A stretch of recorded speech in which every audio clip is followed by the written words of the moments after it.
আসসালামু আলাইকুম সবাইকে। প্রিভিয়াস ক্লাসে আমরা লিনেজলিড বা টেডিজলিড নিয়ে বেশ কিছু আলোচনা করছি। এটাতে আলাদাভাবে এখানে আমরা আরেকটা জিনিস আলোচনা করতে চাই, সেটা হচ্ছে serotonin syndrome. Basically serotonin syndrome এটা খুব একটা serious condition, in fact life threatening condition. যদি এটা প্রপারলি যদি ডিউ টাইমে অ্যাড্রেস না করে ট্রিটমেন্ট না করা হয়, পেশেন্ট মারাও যাইতে পারে।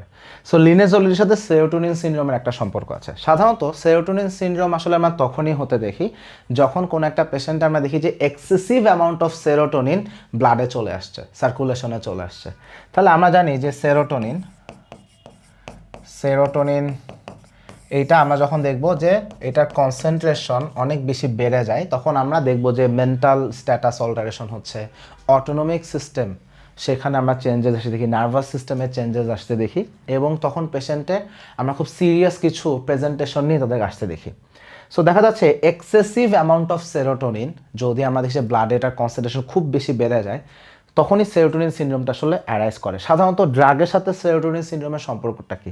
সেটা হচ্ছে সেরোটোনার্জিক কোনো একটা ড্রাগ যদি আমরা ইউজ করি, সেটার সাথে যদি আমরা লিনেজলিড ইউজ করি, তখন এটা হওয়ার প্রবাবিলিটি বেড়ে যায়। তাহলে ব্যাপারটা কি? মনে করি কোনো একটা পেশেন্ট হয়তো বা SSRI ড্রাগ পাচ্ছে, সাপোজ এসিটালোপ্রাম, হ্যাঁ, সেট্রালিন, এরকম যে কোনো SSRI হইতে পারে, অ্যানি কাইন্ড অফ SSRI, অথবা মোনো অ্যামাইন অক্সিডেজ ইনহিবিটর। তাহলে এরকম যে কোনো একটা ড্রাগ, সেরোটোনার্জিক ড্রাগ, এরকম একটা ড্রাগ মনে করি কোনো একটা পেশেন্ট পাচ্ছে। অন টপ অফ দ্যাট আমি হয়তোবা লিনেজলিড অ্যাড করে দিলাম, তখনই আমি সেরোটোনিন সিনড্রোম ডেভেলপ করার একটা রিস্ক আমি আসলে বেশি দেখি। সো এখানে কি হবে? এখানে আমরা দেখব পেশেন্টের মেন্টাল স্ট্যাটাস চেঞ্জ হয়ে যাবে, আমরা সিএনএস কিছু ম্যানিফেস্টেশন পাবো, অটোনমিক ম্যানিফেস্টেশন পাবো, নিউরোলজিক্যাল কিছু ম্যানিফেস্টেশন পাবো। সো আমরা দেখব পেশেন্টের এখানে দেখা যাচ্ছে ডেলিরিয়াম ডেভেলপ করবে, হ্যালুসিনেশন হইতে পারে, পেশেন্টের হয়তো বা অ্যাজিটেশন ডেভেলপ করতে পারে,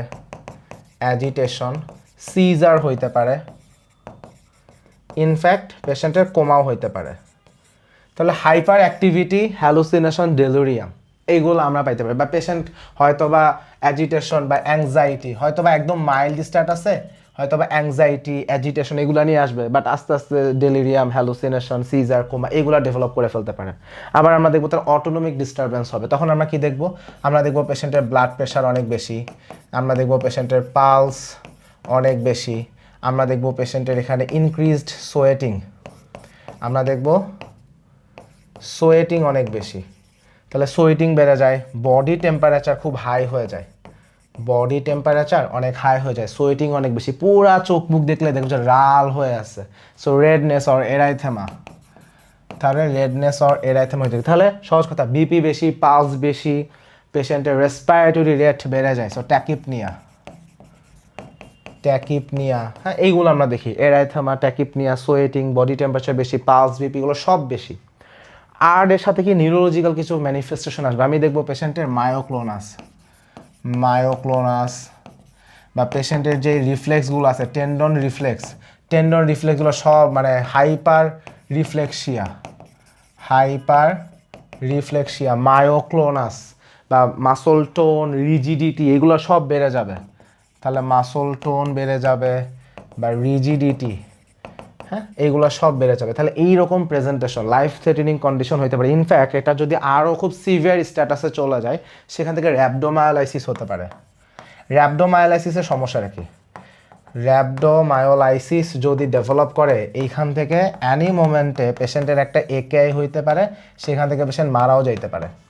so this is a very severe condition. So লিনেজলিডের ক্ষেত্রে আমরা এখানে দেখি যে যদি SSRI বা সিলেক্টিভ সেরোটোনিন রিআপটেক ইনহিবিটর বা মোনোঅ্যামাইন অক্সিডেজ ইনহিবিটর এরকম কোনো সেরোটোনার্জিক ড্রাগের সাথে যদি লিনেজলিডকে কম্বিনেশন হয়ে যায়, লাগে একটা পেশেন্ট হয়তো বা ডিপ্রেশনের রোগী, একটা ফর এক্সাম্পল দিয়ে বলি, একটা পেশেন্ট ডিপ্রেশনের রোগী, সে হয়তো বা অ্যাসিটালোপ্রাম পায়, অথবা পেশেন্ট হয়তো বা সেট্রালিন পায়, এরকম কোনো একটা SSRI সে পায়। এখন তার মনে করি একটা সফট টিস্যু ইনফেকশন হয়েছে। এখন আমি সুন্দর মতো সফট টিস্যু ইনফেকশন হয়, তার প্রিভিয়াস ড্রাগ হিস্ট্রি চেক না করেই লিনেজলিড দিয়ে দিছি। এরপরে পেশেন্ট হয়তো আমার কাছে মায়োক্লোনাক্স, হ্যাঁ, র্যাপডোমায়োলাইসিস, মাসল টোন বেড়ে গেছে, ব্লাড প্রেশার বেড়ে গেছে, হাইপার রিফ্লেক্সিয়া, হাইপারটোনিয়া, হ্যাঁ, পেশেন্টের রেসপিরেটরি রেট বেশি, ব্লাড প্রেশার বেশি, ট্যাকিকার্ডিয়া, পেশেন্ট অ্যাজিটেটেড, হ্যালোসিনেশন হয়ে গেছে, এরকম নিয়ে আমার কাছে আসলো। তার মানে কি সেরোটোনিন সিনড্রোম হয়ে গেছে। তাহলে আমাদেরকে অবশ্যই সেরোটোনার্জিক ড্রাগ এবং লিনেজোলিড একসঙ্গে দেওয়া যাবে না, পেশেন্টের ড্রাগ হিস্ট্রি জানতে হবে।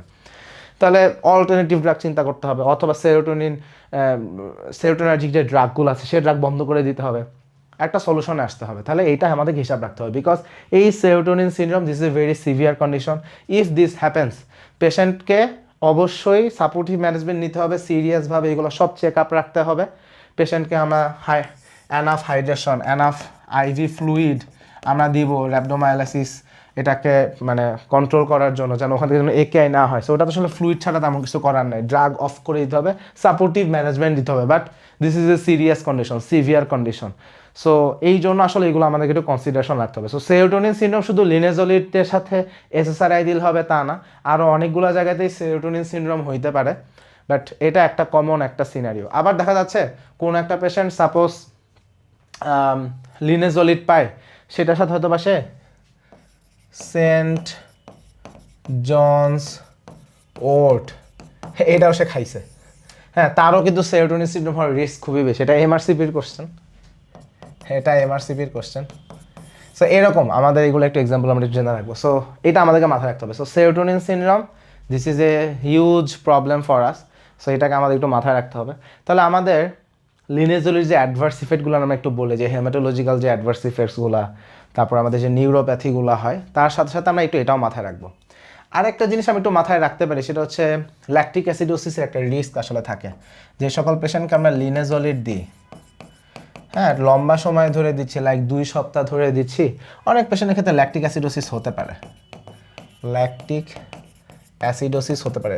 এটা আমরা একটু কনসিডারেশন রাখবো, যাদের হয়তো বা লাইক রেনাল ইম্পেয়ারমেন্ট আছে, বা যে সকল patient on top of that metformin পায়, কারণ মেটফরমিনের জন্য কিন্তু ল্যাকটিক অ্যাসিডোসিস হয়। সো এগুলো একটু আমাদের হিসাব রাখতে হবে। সাপোজ একটা পেশেন্ট লিনেজোলিড পায়, তার সাথে মেটফরমিনও পায়, হ্যাঁ, তাহলে আমাদেরকে খেয়াল রাখতে হবে তার ল্যাকটিক অ্যাসিডোসিস হইল কি না, বিকজ হাই রিস্ক জোন হয়ে যাবে তখন ল্যাকটিক অ্যাসিডোসিস ডেভেলপ করা। সো এই ড্রাগ ইন্টারাকশনগুলো আমাদের একটু খেয়াল রাখতে হবে যখন আমরা লিনেজোলিড দেবো। পরীক্ষার হলেও বলতে হবে, রিয়েল লাইফের প্র্যাকটিসের ক্ষেত্রে আমাদেরকে মাথায় রাখতে হবে। সবাইকে ধন্যবাদ।